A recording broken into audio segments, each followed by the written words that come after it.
Um, it has been almost a week, if not a full week, since my review of the live action How to Train Your Dragon. Well, actually, I think it's been a little bit less, but it took me a while to do the ranking, and it is not because I had stuff come up. It's not because I didn't have the time. I just did not make the time. It is all my fault, and I should be more on top of that because I have to film the review for Materialists. I have to get ready for F1. I think this weekend or next weekend, which will also suck because I'm going vacation. 28 years later. I think I might watch that one. I want to watch at least 28 days later before I do that. And then next month, next month, you got Jurassic World Rebirth, which I'm going to be on vacation for, but I'm going to watch that. You've got Superman, which I'm watching opening day, hopefully Thursday night, if not Friday. I'm not skipping that one. I'm very excited for that. Fantastic Four, Happy Gilmore 2, there's probably some other movies, and then August, and then it's going to be busy, and I need to keep up with it more. Especially since Superman, I'm going to be milking that as much as I'm going to have Superman spoiler-free, spoiler-filled, all the Superman movies, all the Superman actors. I'm going to be, taking everything I can from that movie because I'm so excited. But this is my How to Train Your Dragon review. Ranking all 4 How to Train Your Dragon movies. You know what?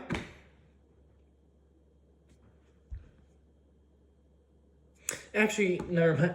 I was going to add the shows, but I don't know if I should do that right now. I'm just going to do the 4 movies, and then I'll figure out by 2027 what I want to do for the second one. But let's start with easily last place, the newest How to Train Your Dragon movie, the live-action remake. Now, I started out, having seen the trailer from this, and for the months up to release, I started out thinking this was going to be an abomination and just gross. And it is not. It is not a great movie. It's a good, slightly fine, average movie. I think that they got Toothless right. He was great. The score, obviously, was great.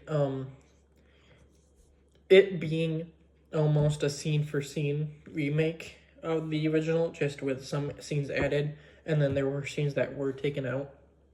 Kind of helps the movie not be, trashy in that department, but it lacks the magic of the first one. It lacks the originality of the first one.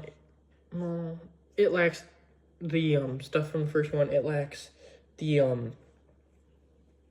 acting from the first one. Even though the first one is animated and this one is live action, you would think the acting would be better, but nope, it sucks. It's way worse. There are 2 good castings in this, which are Astrid and Stoic. Gobber is fine. Snot Loud was fine. Tough Nut, I would even go as far to say was fine. But Rough Nut, they destroyed her character. Hiccup, I did not like that casting.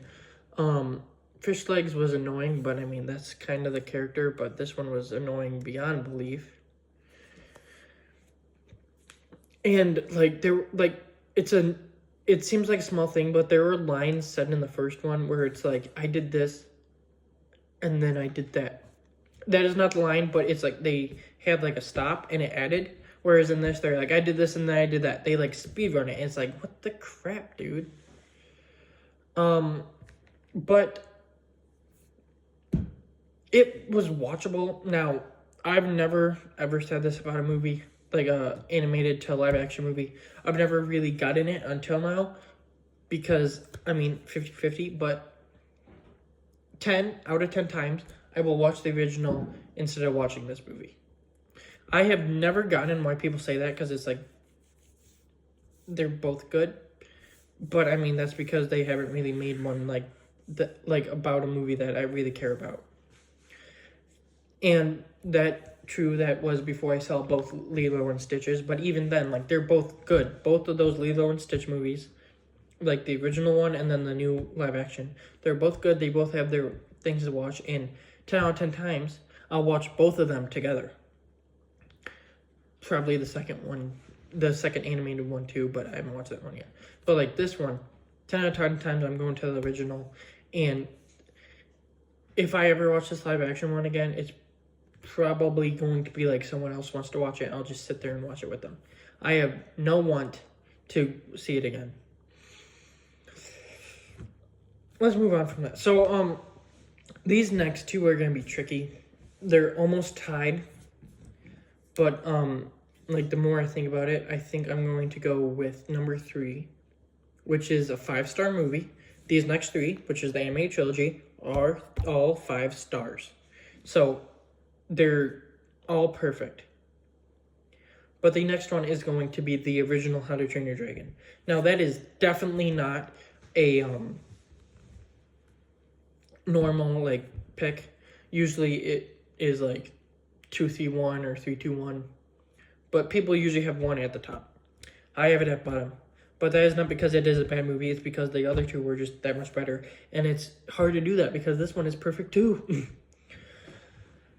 The casting is perfect. Now, it's animated, yes, but the casting is perfect. Toothless was perfect. The dragons were perfect. The characters were perfect. The score was perfect. The animation was perfect. Everything was perfect. The story was so good with this boy who's like, everyone in his village hunts dragons. He wants to be like them, but he can't be because that is not him. And then he has to teach all these humans to be more like him. What? Sorry, cat. To be more like him. And it's just, it was great. It was an awesome movie that I grew up with. I grew up with all of these. I grew up with 1 and 2 more, and then 3 came in later since it was released later, but I grew up with all of them. So they do mean so much to me. And this one being the original just means that much more. And the score is perfect. But. Like, I talked more about the live action one than I did this one. But that's because this one is perfect. Whereas the live action one is just a more disgusting version of this. Like, it is disgusting. Like, it did not need to be made. But, I mean, the biggest credit I gotta give this one is Jay Baruchel as Hiccup. He was peak casting. Like, he is Hiccup. He is everything you need in Hiccup. And even if he supported the actor for the new How to Train, which he did, but even if he did that, and I thought it was a good actor, no one could live up to or compare to his version. Coming in at number 2 is How to Train Your Dragon 2. Yes, 1, 2, 3. It's probably how to do it. But hopefully you guys stay and don't just click out because you know how it goes. But number 2, the animation was just upped. The acting was also upped. Like, they did even better, and it was hard to do that because they already did perfect. Having a human bad guy that kind of looms over the movie helps instead of just like the dragon being introduced in like the last 20 minutes. But it's still, like, in the first one, that's still good. But I do like this a little bit more, even though Drago isn't my favorite villain. Eric was a good addition to the cast. I'm going to talk about him here. T.J. Miller as Tough Nut. Now, he was in the first one. He's in all the specials minus Homecoming because they recasted. And then he's in the 2 TV shows. I really like him as Tough Nut. I do like him as an actor. I think he's funny. I've heard it, but I keep forgetting. I think I know vaguely what he did in real life, and it does suck. And like, I know they couldn't keep him on, but it kind of sucks that he couldn't, like, he did that and couldn't stay as Tough Nut because he's fantastic as Tough Nut. He's hilarious. Jay Baruchel is again fantastic. America Ferrera, I hope that's how you pronounce her name, is peak Astrid. Like, she's a great Astrid, too. Gerald Butler is also great as Stoic. Kate Blanchett as Velka. I'm not a fan at all of her acting. She was good in these. Gobber is good. Snotloud isn't my favorite character, but he's good in this. Fish Legs is the same. I think Christopher Mintz-Plasse, that's not how you say his name, is it? But he makes Fish Legs more tolerable than he would be if it was voiced by someone else, as shown in the live action one. But all in all, this is just a really good movie. Toothless was great. He's always great in these ones. And this one has the song at the beginning. We Go Where No One Goes. I can't believe I forgot that, because that is in my top 10 favorite songs of all time. That is top 10 songs of all time for me. I love that song. We Go Where No One Goes. Get Out of Our Way. Like that song is fantastic. I love that song. And I'm just so happy it exists. But, yeah, the second one, really good. And it was going to be hard to top the first one, but they did that. But nothing compared to this one. How to Train Your Dragon: The Hidden World, or How to Train Your Dragon 3. Perfection. Now, the other two are perfection too. This one's even more perfection. It is just great. Sorry, this is my dinner. I'm hungry. I had a long day. But, it is great. It is a really, really great movie. I like everything about it. The animation was upped again. The score is great. The villain, Grimmel the Grizzly. I think that's his name. I can't remember. I think that's his name. He is probably my favorite villain of this franchise. Like, he's just so energetic and funny, but also like scary, freaky, kind of stupid at times. He's great. The Light Fairy was pretty good for the story. The return guest is great. And, I mean, it's great. I had something in my head. Give me a minute. I need to think of something. What was I going to think about? Crap. There was something I wanted to say about this movie that I can't think of right now. I can't remember. I suck. Oh, I just talked about the Tough Nut. He got recasted in this. And for the most part, you can't actually really tell a difference. Like, this guy actually does pretty good as Tough Nut, like TJ Miller's voice. He actually does a pretty good job with it. The ending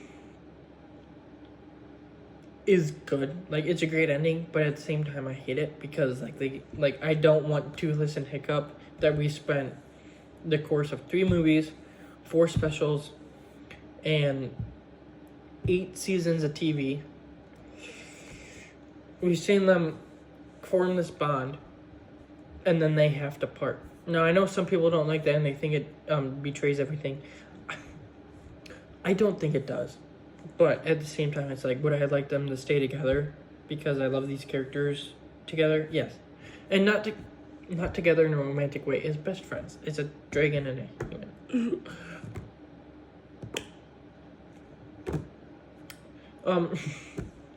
But, like, it is sad, but it is a good ending. And, I mean, at the end, I guess they do, like, kind of, like, meet each other again. But, yeah. It is just, like, a really phenomenal movie that, brings this trilogy together. And is just really, really good. And, what a way to end it, right? I do hope that someday we do get a How to Train Your Dragon 4, or even like a 30-minute, maybe 40 to 50-minute episode, just like bringing them back. I know they won't, and and some part of me doesn't want them to, because I don't want them to ruin the ending that they had with this and Homecoming. Yes, I think Homecoming's good too. But, the other part of me, the selfish part that kind of took over the whole body, wants it. That's my ranking of the, How to Train Your Dragon movies. It came out way later than expected. I need to get this out, like, right away. But, thank you for watching this. And, just keep watching movies, keep loving them. I'm gonna have a busy couple weeks coming up, months probably even, with this. Hopefully I stay on top of it and don't just like lazy out like I did. But thank you for watching, and the Materialist review tonight or the morning. I'm not waiting, because this weekend, next weekend, those are gonna be like covered. Like, yeah. Thank you.